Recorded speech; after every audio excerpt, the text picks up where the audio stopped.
Bonjour mes amis Verseau. Alors donc nous allons faire votre tirage pour ce mois de mai. Je suis un petit peu en retard, nous sommes le 6 mai, mais voilà, je suis dans un environnement absolument magnifique et je sens aujourd'hui des bonnes énergies pour vous, mes amis Verseau. Alors on va commencer par une première carte qui va nous parler de votre mission de vie. Alors je rapproche mes tarots parce que le soleil avance et je suis obligée de reculer à chaque fois mon ordinateur.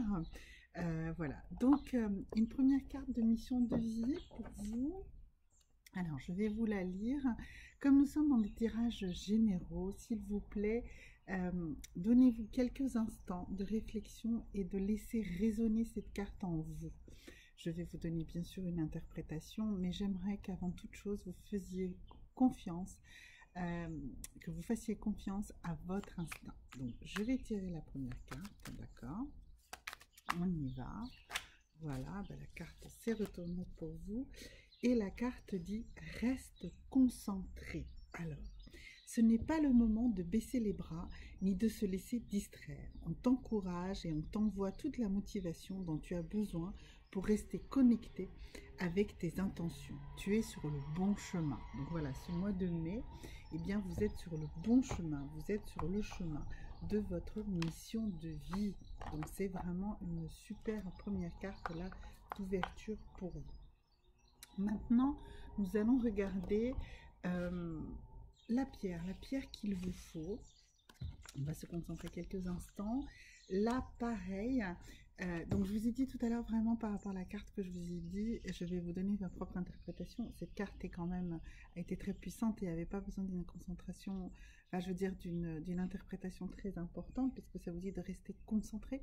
Ce n'est pas le moment de baisser les bras, mais je voudrais que vraiment vous fassiez confiance à votre instinct. Sur quel domaine il ne faut pas baisser les bras, d'accord? C'est sur ça qu'il va falloir travailler. Alors la pierre, on va voir. La pierre qui va vous aider, ça va être un corail bleu.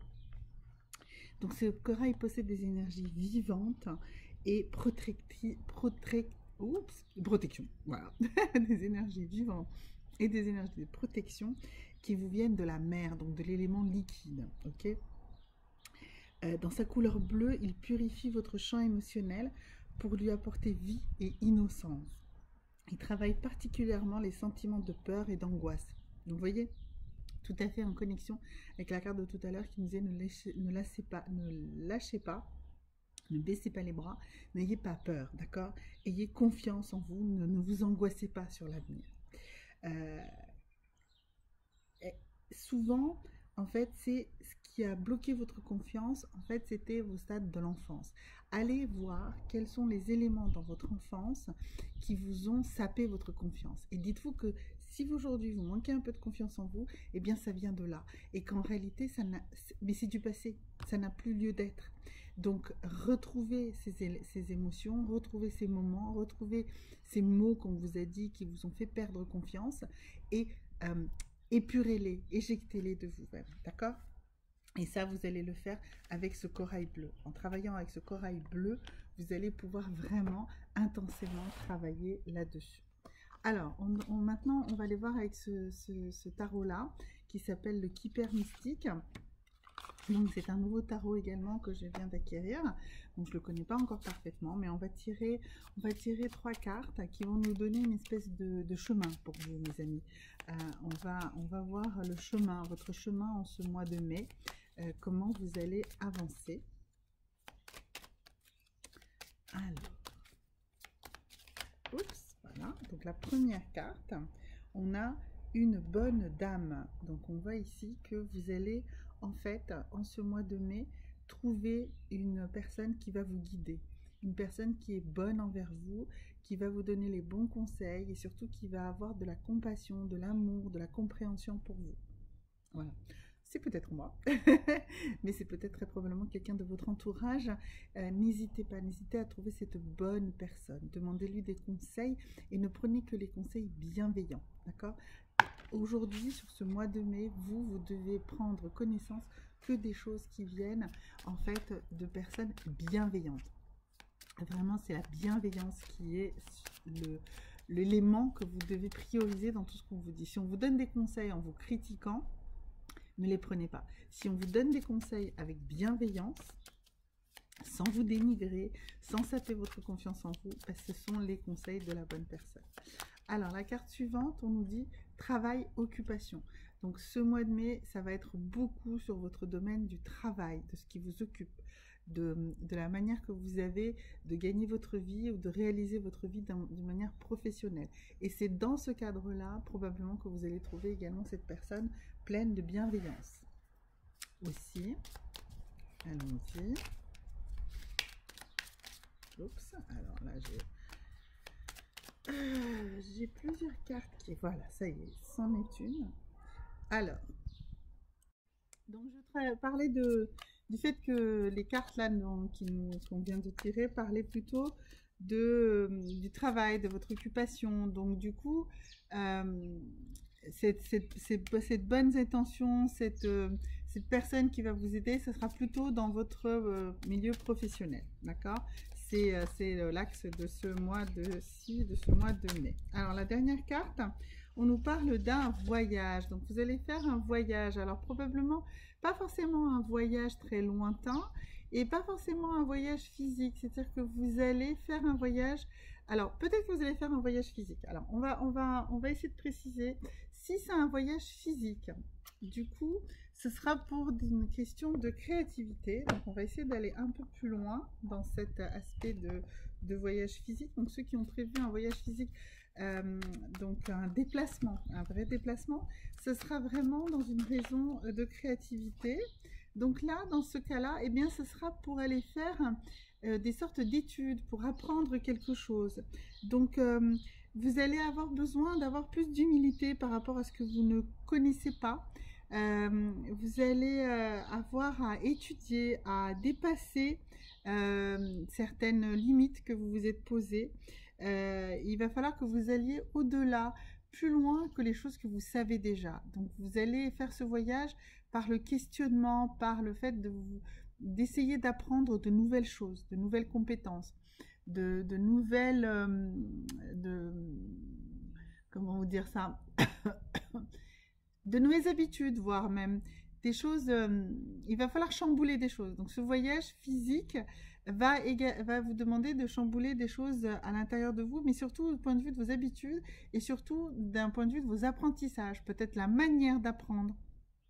Voilà, ça c'est ce voyage va se traduire par ça. Si ce voyage n'est pas physique, donc si vraiment sur ce mois de mai il n'y a pas de déplacement physique prévu, même des petits déplacements, à ce moment-là, ce sera plutôt en fait quelque chose qui est du ressort de votre voyage intérieur et des énergies et des pouvoirs que vous avez à l'intérieur de vous. Donc ça, on va voir ici avec cet oracle des animaux de pouvoir et je vais vous en tirer 3 pour voir quels sont les 3 axes de votre personnalité sur lesquels il va falloir agir dans le cadre de ce voyage intérieur. D'accord? Alors, allons-y. Donc la première carte pour vous, c'est l'abeille. Donc il va falloir que vous travaillez plus dans l'harmonie et dans le bien de tous. En fait, il va falloir que vous soyez moins ancré sur votre intérêt personnel. Ça, c'est très important. Ça va également avec cette bonne dame ici, avec cette bienveillance. Donc, cette personne bienveillante, vous allez la rencontrer parce que vous-même, vous serez dans cette bienveillance, dans cette envie de partage, dans cette envie d'œuvrer pour le bien commun. D'accord? Donc, ça, c'est des pistes très importantes. Ensuite, vous avez la tortue. Donc, ce voyage... sera aussi un moment, donc ce voyage intérieur sera également un moment justement pour vous retrouver en fait avec eh bien, la sagesse de vos ancêtres, avec vos anciens qui vous guident et qui vous soutiennent. Il va falloir en fait que vous retrouviez les ressources de votre généalogie, que vous alliez vraiment rechercher des racines profondes et ces racines profondes, Bien sûr, toujours avec la bienveillance. Peut-être que vous allez découvrir des secrets que vous soupçonniez ou qui vous ont été cachés. Et ou bien, il faut que vous ne jugiez pas les gens qui vous ont caché ces choses-là. Il faut au contraire que vous soyez dans une bienveillance et dans la compréhension que s'ils vous ont caché quelque chose, eh bien, ils vous l'ont caché parce que à leur époque, à leur moment, c'était des fardeaux très lourds. Et donc, mais maintenant, c'est possible de le découvrir, de le réaliser, de l'ouvrir, de le retrouver, ces éléments. Donc ça, c'est aussi un voyage très important que vous allez faire sur ce mois de mai. Et le troisième aspect de ce voyage intérieur, ça va être en fait sous l'auspice du loup. Et en fait, qu'est-ce que nous dit ce loup? C'est que la vie est pleine de défis et que vous pouvez compter sur votre intelligence et votre instinct pour y faire face. Donc, s'il y a des choses qui un peu compliquées qui peuvent vous arriver ou des défis que vous ressentez sur ce mois de mai, eh bien, ça sera également par le biais de ce voyage intérieur et de cette intelligence et de votre instinct à laquelle vous allez pouvoir faire confiance. Alors, comment vous allez faire confiance à cette intelligence, à cet instinct?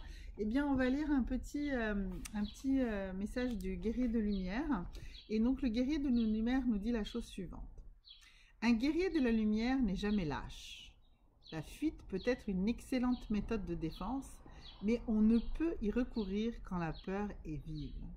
Dans le doute, le guerrier préfère affronter la défaite, puis soigner ses blessures, car il sait que, s'il fuit, il donne à l'agresseur un pouvoir plus grand que celui qu'il mérite. Dans les moments difficiles et douloureux, le guerrier assume sa position d'infériorité avec héroïsme, résignation et courage. Voilà, donc je pense que ce texte, vous pouvez le réécouter, va très très bien en fait avec cette histoire de loup, de ce voyage intérieur qu'il va falloir faire pour surmonter les choses. Il faut accepter. En fait, si vous voulez, les choses n'arrivent pas contre vous, elles arrivent pour vous. Et quelles que soient les choses négatives ou positives qui peuvent vous arriver, mais surtout c'est plus facile bien sûr sur les choses positives de les intérioriser comme des choses qui sont des opportunités, mais par rapport à les choses négatives, les intérioriser comme des opportunités et pas comme des choses qui vous renferment. Au contraire, gardez toutes les portes bien grandes ouvertes et vous verrez que grâce à ça, vous allez avancer, que vous allez vous trouver des solutions. Si vous pensez que tout est désespéré, vous fermez toutes les portes. Par contre, si vous dites oui, la situation est difficile, d'accord, elle est difficile, elle est compliquée, elle est complexe. Mais si vous continuez à croire que les choses vont s'arranger, eh bien les choses vont s'arranger. Parce que vous allez être plus attentif en fait à ce qui se passe, à ce qui est opportunité autour de vous, qui vous permettront de vous ouvrir à d'autres. Voilà. Alors, donc ça c'était pour cette partie-là du tirage. Maintenant on va continuer. Alors, sur quoi on va voir, on va jeter un œil là maintenant. Eh bien, on va aller sur l'oracle chamanique. Alors, cet oracle chamanique est un nouvel oracle que je viens d'acquérir. Voilà, donc je vais vous lire le texte qui va sortir. Et on va se faire un tirage. Alors, on va se faire un tirage sur le sentimental, d'accord? Je sens que c'est ça dont vous avez besoin. Mais, comme je dis toujours, le sentimental, c'est pas là, je vais pas vous dire, demain, au coin de la rue, vous allez rencontrer l'homme ou la femme de votre vie, c'est pas ça. Je vais plutôt vous donner les éléments dans votre vie que vous devez faire avancer, faire évoluer pour que cette partie sentimentale de vous fonctionne mieux et que vous ayez une meilleure connaissance de vous-même pour faire évoluer cette partie sentimentale. Alors, allons-y. Donc, la première carte qu'on a ici, c'est la carte de l'instinct. D'accord. Alors, on va lire cette carte ensemble et l'interpréter. Donc, comme toujours, je vous dis, c'est un tirage général. Donc, cherchez ce qui résonne en vous, instinctivement, justement, ce qui vous parle. Alors, l'instinct, c'est rester fidèle à sa nature. Je suis instinct qui s'illumine, spontanéité qui devient mémoire ancestrale des origines. Créature sauvage, indépendante, je vole en liberté avec les ailes de mes sensations. J'accueille l'esprit animal qui devient mon guide. L'instinct, le chat. Le chat sent, perçoit. Il est vigilant. Ses sens le guident. Avisé et respectueux, il n'admet pas de contraintes. il est fidèle à sa nature, il est libre. La liberté, c'est ne pas avoir peur, c'est être fidèle à soi, c'est avoir confiance en soi. En constante écoute de son environnement, il reste souvent indifférent à la confusion qui l'entoure. Vous voyez, c'est ce que je vous disais tout à l'heure. Bien sûr que vous devez comprendre ce qui vous arrive, mais il faut rester dans ce côté positif, il faut rester dans cette opportunité, ouvrir, ne pas se refermer. Le chat, il observe ce qui se passe avec détachement. Il scrute les profondeurs et va au-delà des apparences. Allez au-delà des apparences négatives, de certaines choses que vous pourriez comprendre comme négatives. Allez au-delà, vous verrez qu'en grattant et en vous arc-boutant à essayer de voir toujours le positif derrière le négatif, eh bien, vous irez au-delà de ces apparences et vous verrez que finalement, vous pouvez tirer du positif de toute chose qui vous arrive. Il détecte les mondes subtils et pressent l'arrivée d'une calamité. Donc, votre instinct va vous aider justement aussi à éviter ou justement à accueillir quelque chose de négatif en positif et du coup d'en faire quelque chose de positif. Il est flair, il est pur instinct. L'instinct est né avant que se forme l'idée du bien et du mal. Il est indispensable pour l'épanouissement de notre nature. Associé à la sensibilité, à la réflexion, il mène à la conscience.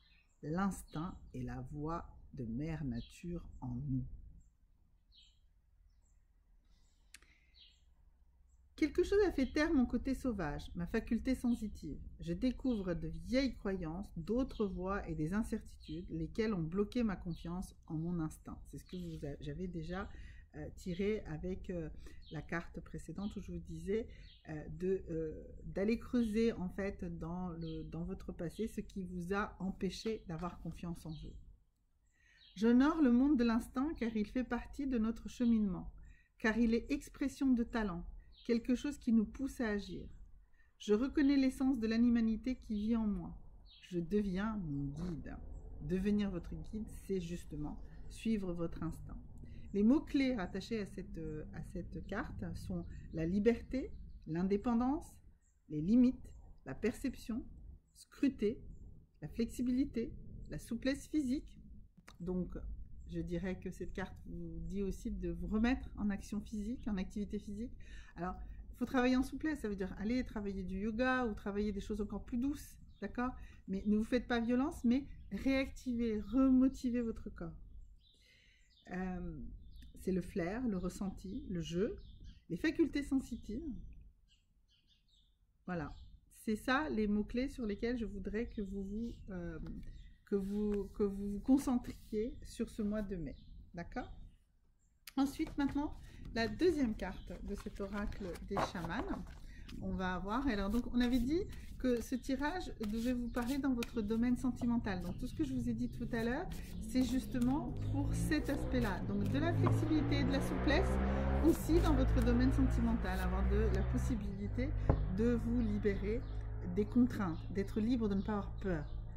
L'amour, c'est pas la possession de l'autre. L'amour, c'est la liberté de l'autre. C'est la liberté d'être avec l'autre, mais c'est aussi la liberté de lui donner du temps de respiration à lui et de s'en donner bien sûr à soi-même. Deuxième carte, ici on a la carte de la magie. Alors on va voir ensemble ce que cette carte veut dire pour vous. Donc c'est la carte 22. Mais comme je disais toujours, allez-y aussi, faites votre propre interprétation. Là, écoutez votre instinct là, pendant que le mot magique circule dans votre tête et notez peut-être les premières idées qui vous tombent sous la main. Alors, la magie, c'est quoi? C'est redécouvrir l'innocence originelle. Je me métamorphose en magicien ou en magicienne, capable de me changer en forme noble. Je purifie mon cœur, j'observe les signes de la nature, j'utilise l'énergie des éléments, je suis la force de la bienveillance et de l'innocence. Le vrai magicien, c'est celui qui réussit à réaliser en lui la plus grande des magies, transformer son cœur. Il descend au fond de ce qui est douloureux, il observe, remonte et redécouvre l'innocence originelle, une qualité qui lui permet de revenir à la dimension magique. À travers un long parcours fait de volonté et de persévérance, il apprend à se connaître profondément. Il transforme le mal en bien. C'est ce que je vous disais tout à l'heure. Toute chose négative n'est qu'une opportunité pour se transformer en chose positive. Le magicien est aussi capable de transformer la souffrance en sérénité. Il ôte tous les masques. Il se pardonne et pardonne à autrui. Il s'abandonne à la vie. Il sait que sa pensée est créatrice. Il a plaisir à apprendre, à voir le sacré en toute chose. Ses intentions sont claires. On a vu que dans le cadre de votre voyage, du voyage que vous étiez censé avoir, eh bien, il y avait cette notion d'apprentissage, d'étude, d'apprendre de nouvelles choses. Donc, on continue dans votre vie sentimentale. Aussi, apprenez à apprendre de nouvelles choses. Comprenez que vous devez vous offrir à de nouvelles choses. Curieux, authentique, accompli, équilibré et profond. Le pouvoir du magicien est personnel et il est orienté vers le bien. Le flux de l'eau symbolise le flux de la vie qui s'adapte aux circonstances. Il représente la fin des périodes de stagnation. Le dauphin symbolise la bienveillance. Vous voyez, toujours c'est le maître mot depuis le début. On a cette histoire de bienveillance. Voilà. Et cette transformation, cette fluidité et cette notion de se faire confiance à son propre instinct.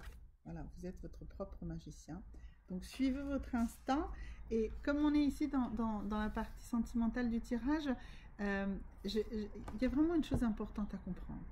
Si quelque chose ne vous convient pas dès le début dans une relation, eh bien, cela ne va pas changer en réalité. Il faut bien comprendre que la personne, elle ne change pas. Vous ne changez pas et la personne ne change pas. Ça ne va pas s'améliorer. Donc, si dans cet début de relation ou dans la relation dans laquelle vous êtes actuellement, il y a des choses qui ne vous conviennent pas, dites-vous qu'elles ne changeront pas en réalité. Le comportement de votre conjoint, de votre conjointe sera le même. Il reproduit un schéma. Elle reproduit un schéma. Et donc, s'il faut partir, partez parce que vous allez vous épuiser. Vous allez prendre beaucoup trop de temps à espérer, à essayer de faire changer. Vous êtes dans un conflit permanent. Trouvez plutôt la personne qui vous convient. Alors oui, bien sûr, ça peut prendre du temps. Mais il ne faut pas avoir peur de la solitude. Vaut mieux être seul que mal accompagné. C'est vraiment un message très important. Et la troisième carte, ici, qui vous concerne, ici, on est sur les perceptions. Vous voyez cette carte magnifique ici, de la perception. Donc ça, c'est la carte numéro 28. Donc je vais vous lire son message. Donc la perception, c'est ce que je vous disais tout à l'heure, faites confiance à votre instinct, faites confiance à ce que vous ressentez. La perception vous permet d'affiner le contact avec l'énergie. Vous voyez l'énergie. C'est une lumière une explosion de couleurs qui danse à l'infini dans l'univers. Comme la poussière, les vagues, les spirales, elle vous traverse, elle traverse le tout. Donc la spirale qu'on a sur cette carte, en fait, elle symbolise l'énergie de tout l'univers. Elle représente le mouvement, le dynamisme, l'expansion et la continuité cyclique, la croissance, la concentration, la dynamique et le développement, le mouvement perpétuel de la création et de la destruction. D'accord ? Elle symbolise le contrat avec les énergies cosmiques, avec la divinité, l'évolution de l'âme qui se meut constamment entre le monde matériel et le monde spirituel. En termes de mots-clés sur cette carte-là, nous avons les perceptions, donc on a vu tout à l'heure, l'énergie, la conscience, la sensibilité, donc votre développement, votre dynamisme, votre exposition à la lumière, à l'harmonie. Je vous disais qu'il fallait vraiment trouver l'harmonie. Il faut trouver l'harmonie dans votre couple. Il faut trouver quelqu'un avec qui vous allez être en harmonie. Pas quelqu'un avec qui vous allez être en fusion, pas quelqu'un que vous allez formater à la façon que vous allez faire, mais quelqu'un qui va fonctionner de manière harmonieuse avec vous, mais aussi avec ses différences. L'harmonie, c'est parfois c'est lui, parfois c'est moi, parfois c'est elle. Il y a des choses comme ça. Il faut permettre qu'une musique en fait s'installe et que cette musique elle évolue harmonieusement, mais parfois elle est plus aiguë, parfois elle est plus grave, voilà, mais l'harmonie reste présente. Ok ? Et donc du coup, le dernier mot-clé de cette carte, c'est les couleurs en tant que soutien. Donc tout à l'heure, on a tiré la pierre et j'avais tiré un corail bleu pour vous. Donc il est évident que sur ce mois de mai, la couleur bleue doit vous environner, doit vous donner suffisamment de vibrations positives pour vous permettre de bien passer ce mois-ci. Dernier élément pour vous, ça va être en phytothérapie. Eh bien écoutez, pour vous, ça va être le millepertuis qui va travailler sur les troubles de l'humeur, la baisse de morale, le stress et l'anxiété. Donc c'est un antidépresseur végétal. Donc je vous encourage de faire peut-être une petite cure de millepertuis pour justement aborder l'été avec sérénité. Voilà mes amis, à très bientôt. Au revoir.